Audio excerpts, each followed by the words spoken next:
Hello, speakers and leaders. Let's talk about your nonverbals today, and especially for your professional career. Today, I am joined by the one and only Karyn Elizabeth Flores, and she is an award-winning public speaker, university marketing and communication professor, and licensed executive coach for public speaking in both Spanish and English.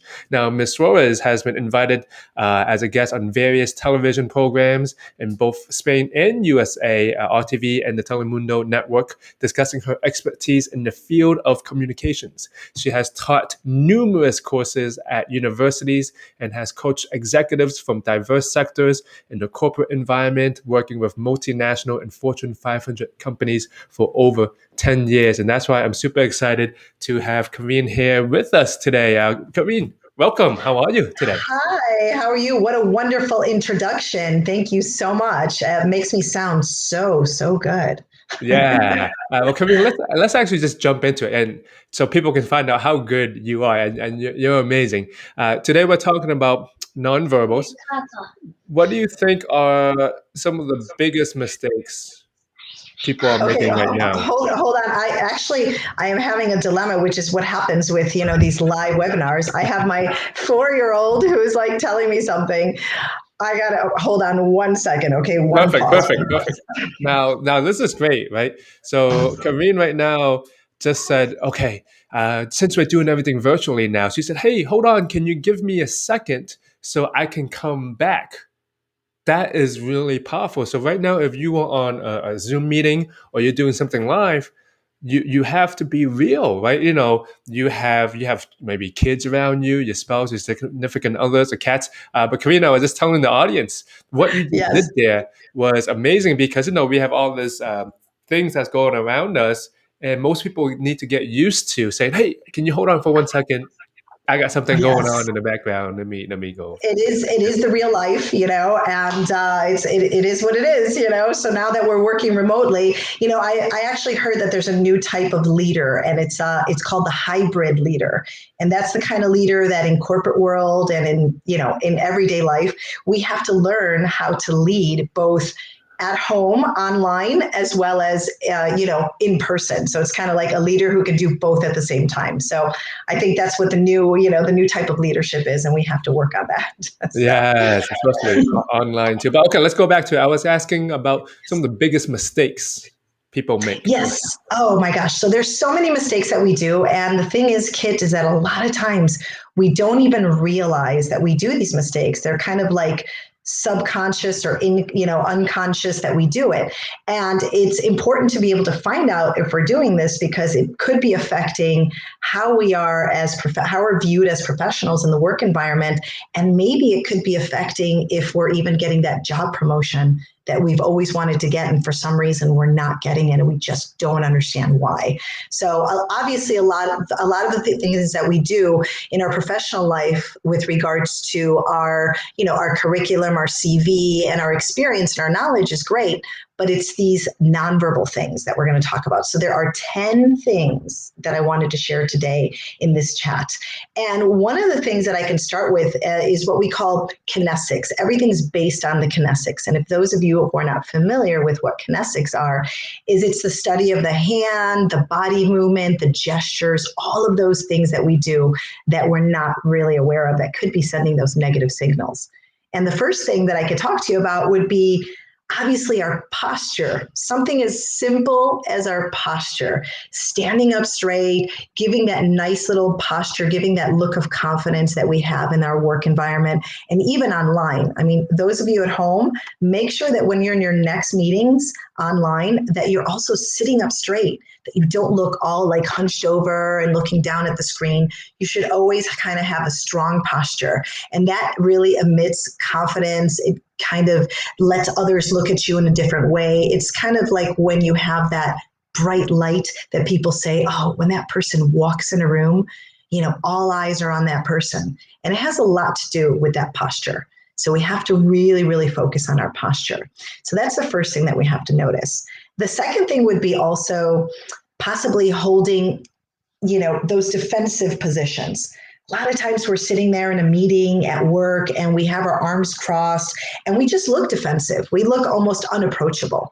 So we have to be able to watch that position that we might be doing, those, that negative posture and that negative, defensive position that we might be giving.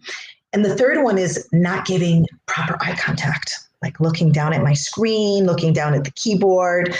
When we're online, I know it's very difficult to look straight at that camera. It's really difficult. We have the tendency to just look at everybody else and look at the screen. But I always say that when you're talking, it's best to look directly at the camera while you're giving your presentation at your meeting, or if your boss asks you something, you should try and give that direct eye contact. And that goes with our personal one-to-one. People don't trust people in our culture, in the American culture, in the Southern European culture, Latin American culture, most cultures, we kind of think people are a little bit sketchy when they don't give you eye contact. But it could be that you're shy, or it could be, well, Karyn, I'm a little bit more of an introvert. It's hard for me to give eye contact. Well, then you got to work on that, because good eye contact really kind of also gives that kind of signal of trust, as well as gives that confidence and that look of authority, like, hey, I'm listening to you, I'm paying attention, and you can trust me.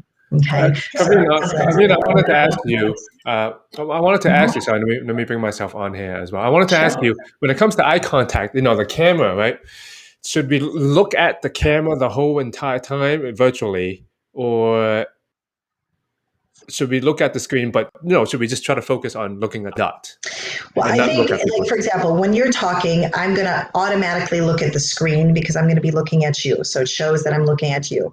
But when I'm going to be returning a message or talking into the screen, then it's better to look directly at the icon, at the little camera when you're talking. When you're going to say something, look at the camera. You don't need to look at your coworkers at the moment that you're talking. You should focus on the camera. But when your coworkers are talking to you, then you do obviously look at the screen because you want to see them. Mm-hmm. Do you have any tips about how to just focus on the camera? Because, I've heard from people before, they're trying to look at the camera, but there's still so many faces, on the screen. So do you have any certain things that you have done just to like block things off, or any, I don't know, things on Zoom or anything? Yeah, I kind of put like a little smiley face sticker close to the camera. Like I put to remind me to smile and to remind me to look at my little smiley face. So I would put a sticker if I were you. I mean, that's always a good idea. That's a little trick that I use. And I try to not focus, but it really is training. It's just kind of practicing, try not to look at your coworkers when you're talking and just focus on the camera in front of you, or that little sticker that I put that makes it smile. Mm-hmm. Okay, so we talked about kinetics. We talked about these sometimes like awkward positions that people could be in, and then we just talked about eye contact. For those people who don't know, actually, how do you spell kinetics? For the people who might be wondering, this is a new word for them. Okay, Kinesics. Yes, it's Knesics. Kinesics. Yes. Kinesics. Yes. Kinesics. Yeah. It's the study of your movement, your body movement, your gestures. It's a study of, your facial expression, your hand movement. All of those things are based on kinesics, how you walk, how you carry yourself, your posture, all of that. And that's super important with regards to the messages that we emit, because as you probably know, 65, or some other theorists say 85% of our communication is nonverbal.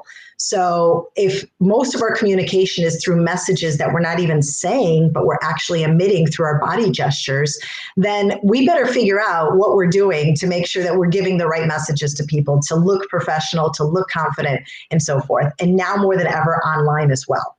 So it's important. Let's move. I would love to hear. Okay, what's the rest? Number 4 and yes. I kept you hanging. Well, let me just give you a little small anecdote about the nonverbal communication of the eye contact. So I remember the first time, I got to tell you this little story. The first time I had my boyfriend, I was like 19 years old, and I was totally in love.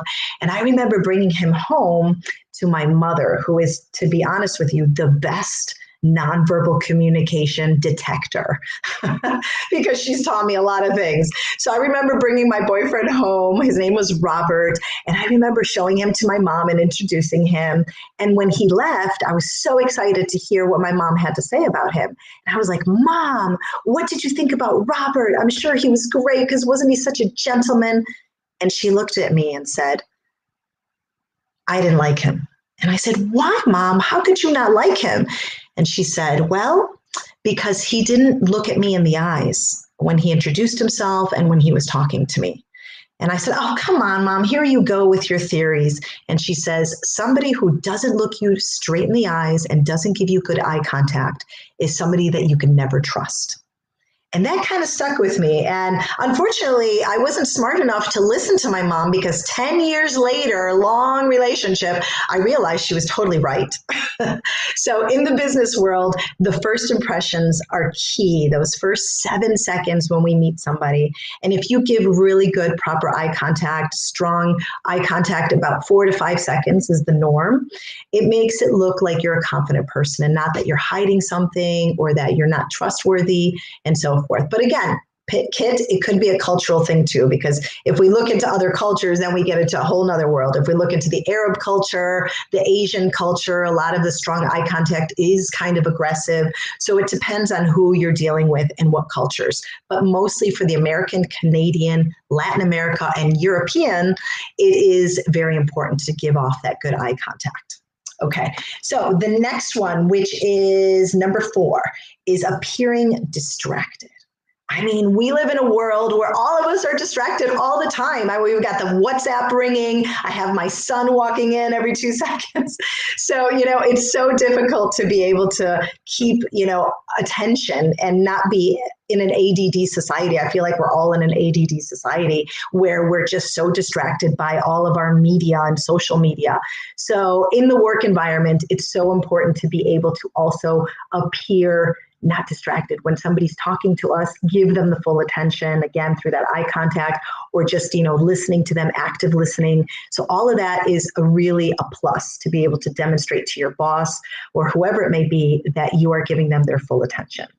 And number 5 would be the fidgeting, the scratching, the ear pulling, the nervous little gestures that we all do. Sometimes we grab a pen and we're fidgeting, while we're listening in a meeting and we're nervous Nellies, our leg is bouncing up and down and we're just fidgeting all the time.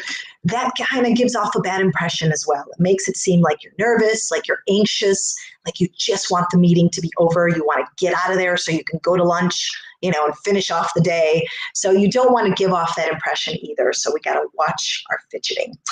And the next thing, which is the number 6, is not paying attention to your image. Oh my gosh, our image is so important. And I can't express that more strongly because there's so many people out there that say, well, image really doesn't matter because it's all about my knowledge and my experience in the workforce. And that should be what people focus on.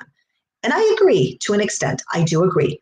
But unfortunately, we still continue to live in such a visual society where all of us, the first thing we look at is what you look like. And it's not about being prettier, uglier, whatever, not attractive or more attractive.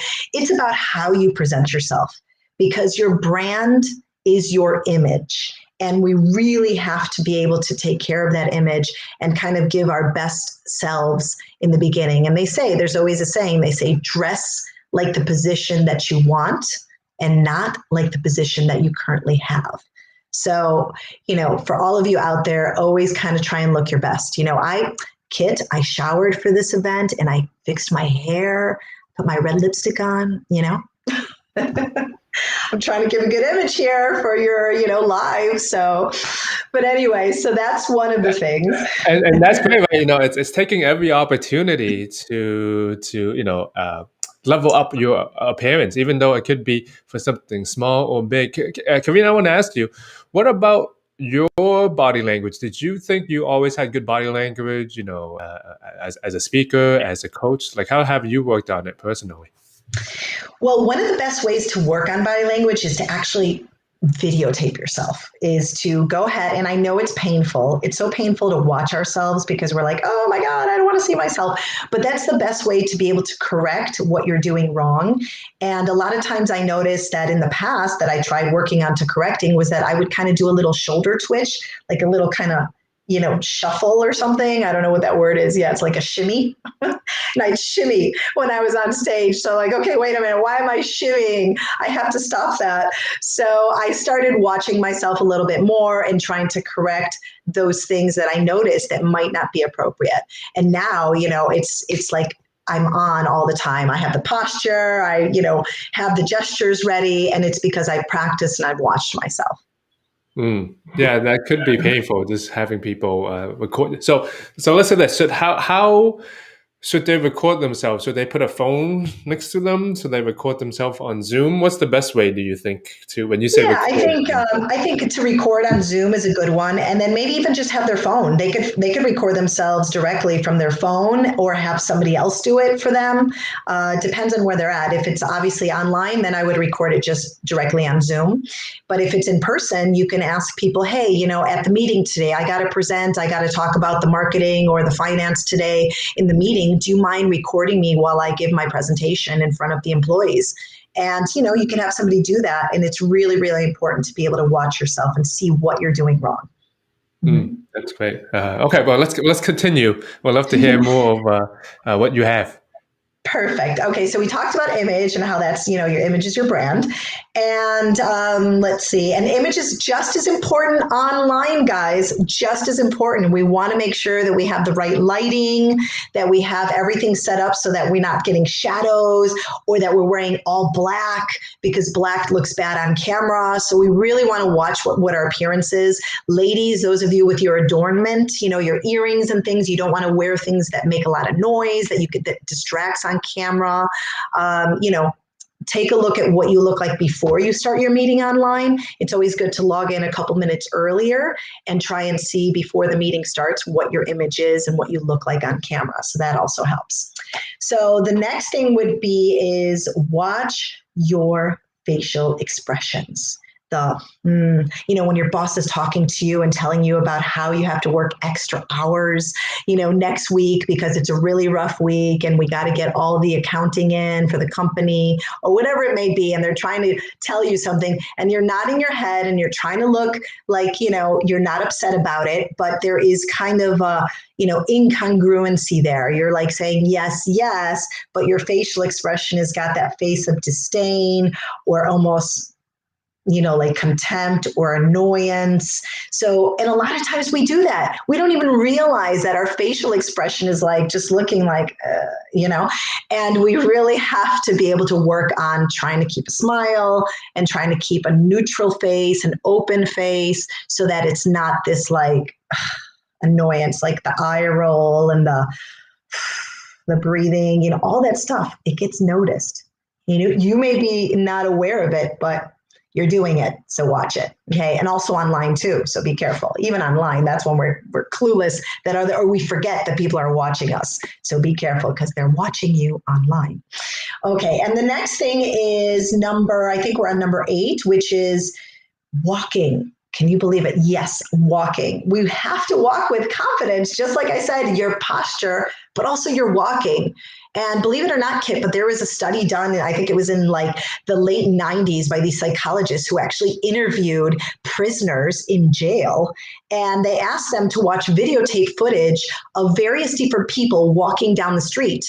And the muggers or these robbers that were in jail would actually point out the people who they felt that they would most likely mug or rob at that time, and then when the psychologist started analyzing them and say, well, why? What are some of the factors that you see that this person would be more likely to be mugged on the street by you? And most of the answers were pretty much the same. It was, walking with discoordination, walking with a lack of confidence, with bad posture, with bad coordination, all of those things, swinging your arms like a certain way and all of them, just kind of your head down, not really like looking up and looking confident when you walk. And those things really, really affected how people view you. So again, walking just into the office, on a Monday morning at 9 a.m. when you get into your office, don't walk with your head down. Don't walk looking all like hunched over and tired and, oh, it's Monday morning. Walk in with a good posture, confidence, coordination, and that really makes that effect of the room effect. And when you walk in the room, the light is shining on you. Exactly. Okay, and the next thing, which we're almost done there. Karyn, I'm sorry to interrupt you. That was a powerful one. It's when you're saying that, I feel like it's just not, of course, like it's you're walking, but it's also how you carry yourself. Yes. And those mongols can definitely see. So if the mongols can see, I think we all have this innate perception and sense that, oh yeah, your body language is a little bit down, or of course we don't say it out loud, but I feel like we can all sense that. So that's very interesting.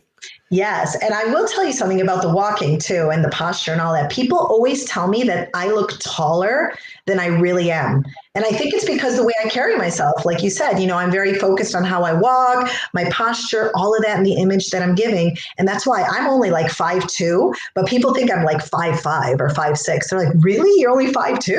And it's because of the walk. It's the cool walk. You got to have that confident walk.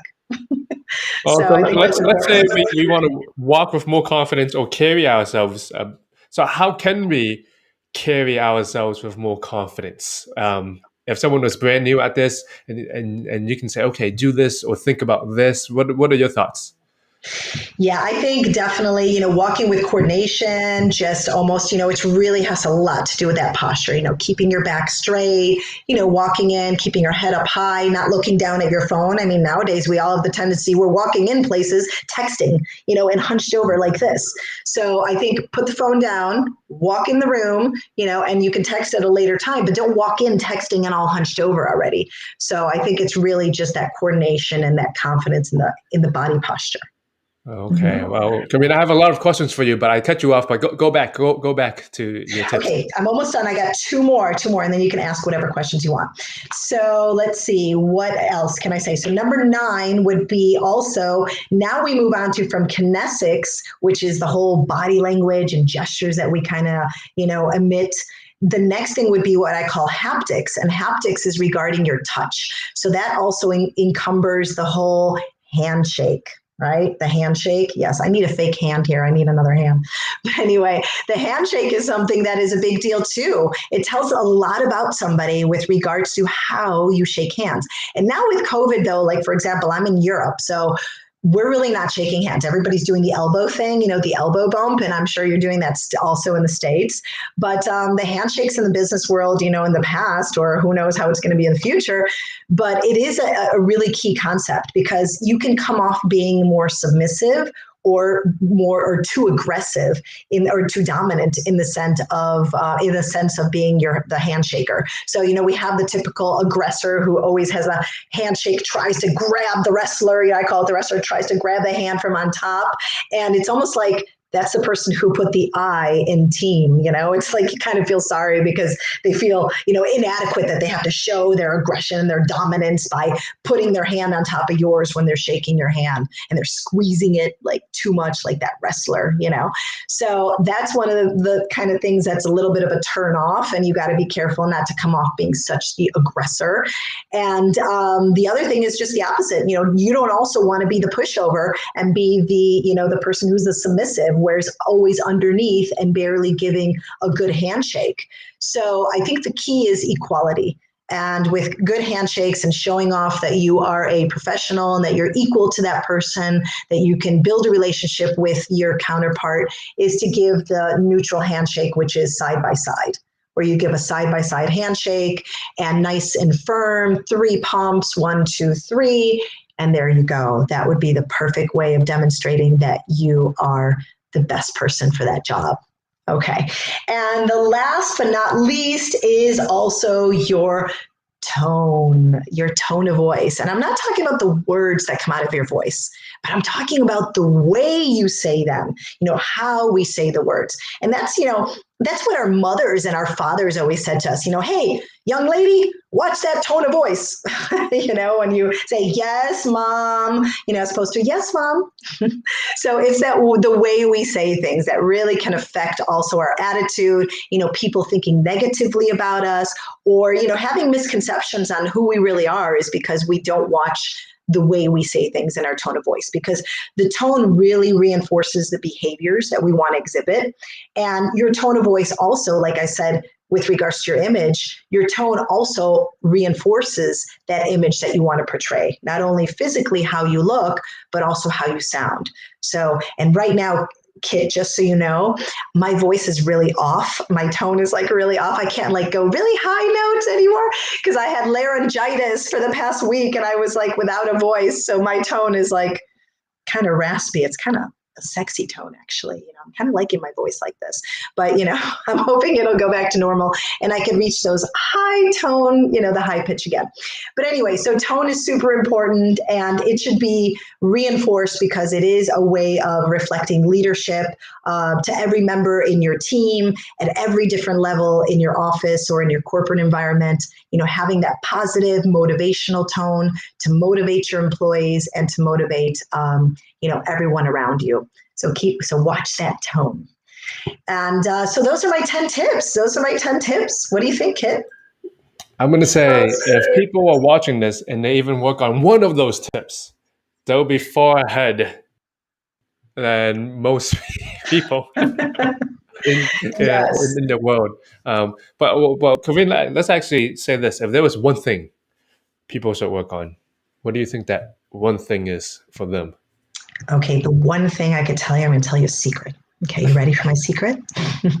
I would say the one thing and the most important is to smile. When all else fails, give a good smile and make it a real smile, an authentic smile, the one where even the Botox doesn't affect. Like you can see the wrinkles in the eyes. I know that's hard with the Botox nowadays, but the real authentic cheek to cheek smile, and that one nobody could replace that, or nobody could have any misconceptions about it because it's authentic and it's real. So when all else fails, Kit, just smile. Yeah, smile. That's a big one. Most people, we get so busy, we don't smile. Everything got that serious face. But Yes. virtual and in person, what do you think is one of the biggest differences? Of course, people might be going back. People are going to stay on virtual, but yeah. I think virtual is kind of difficult because we really aren't seeing a lot of our kinesics, a lot of our body movement, because we really just get to see kind of from almost just the shoulders up, unless I move the camera back and I'm standing up. But generally, we have very limited gestures that we can use. So one of the bad things about online is that the way we communicate is through using our hand gestures to be able to get our words out more effectively. And when we're online, we don't really see those hand movements. So people have to kind of focus more on the face. So that's where you got to really work on, those facial expressions, making sure that you don't give negative expressions on your face. Like I said, like the rolling of the eyes or the things that you think people aren't watching, but they are. And in person, everything that I mentioned is important because we are then seeing the person physically in front of us, and we're getting to see their body language, their posture, their walk, everything, those fidgeting, those nervous habits that they might have.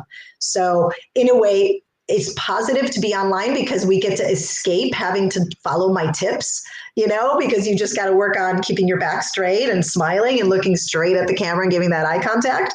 That's all you have to work on. But in person, you have to work on a lot more. Karyn, what about hand gestures online?